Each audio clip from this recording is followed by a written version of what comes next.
For me, writing had always been this thing where literally it felt like sitting down at a piano and finding out that you'd always known how to play. When I was 2 or 3, I was making up stories and saying them into tape recorders and trying to get my mother to type them up. I mean, I really only have one skill, which is making stuff up. When I started writing television, it was always my voice, and it really was my vision. You have to be able to get inside a character's head and walk around. You don't know me. If you don't know who they are inside, you cannot write them because you're never going to write them truthfully. So I wrote a show about women who were very competitive and very fast-paced and loved doing surgery, which was Grey's Anatomy. Only 6 women out of 20. There was a very cool feminist vibe of all these women like really trying to make it in this world that was interesting to me. You know what was really great about Scandal, and I don't want to minimize this, we were putting an African-American woman on television in prime time, watching the network hold their breath to see if it worked. That's the question. Any barrier that anybody had was mental on their part. When it came time to cast How to Get Away with Murder, because we had done Scandal, nobody blinked. It's nothing more than common sense. I approach writing women the same way I approach writing men. And to look at it differently is to somehow suggest that man is normal and woman is abnormal. That doesn't work for me. When something happens, for instance, like Ferguson, we did for the lawn chair episode of Scandal, the story was really about Olivia Pope coming face to face with a different kind of blackness. Whose side are you on here? Not yours. It was like I'd found those two things crossed at exactly the right time. What better issue to talk about? All of these experiences would come my way, and my response to having become famous was to run as fast as I could in the other direction. So I thought, well, okay, I'm gonna start saying yes to all the things that scare me. Truly, the act of saying yes to something undoes the fear. When I hear the words Black Girls Rock, I think that there is a beautiful confidence to that. And there is something really beautiful to tell it to a younger generation. My name is Shonda Rhimes, and I'm a Black girl who rocks.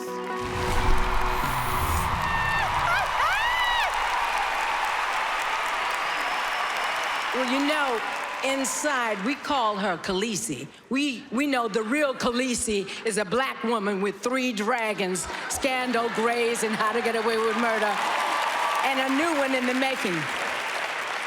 Shonda Rhimes, for your boundless imagination to conjure new worlds, we present you with Black Girls Rock Shot Collar Award, celebrated by LG G5 Girl, you rock, mama.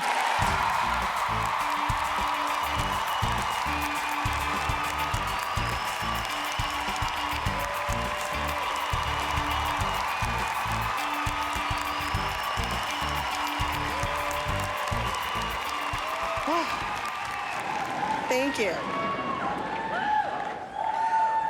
Thank you so much, Beverly. Thank you, Black Girls Rock, and thank you, BET. Debbie, I'm so glad that you're here. For me, Debbie Allen is the original maker of Black Girl Magic. I was incredibly excited to come to this event tonight. Not just because I was getting this award. I brought my daughter Harper, a girl who definitely rocks. I wanted her to see not just the women on the stage, but I wanted her to see all of you in the audience, all of her peers, to sit in a room with you and feel the energy that's here. Because she and you are the ones who count, the ones who matter. Those of us up here on the stage, our careers have been named, our paths have been chosen, we have picked our mountains and we have started to climb them. Because the minute someone starts giving you awards, you are more history than future. But your slates are blank. Your paths are clear and your stories are whatever you decide they're going to be. You are the builders of the 21st century. You have a right to the universe. You were given that right simply by being born. So you already rock.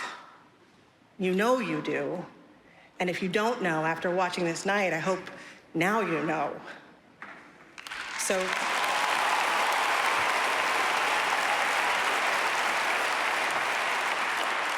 mostly I ask, what are you gonna do with that? About that, because of that. Don't look up here to us. Put us in your rearview mirror. be someone extraordinary, accomplish things that we could never imagine in our wildest dreams. Change the world. And when you've done that, change it again. Thank you.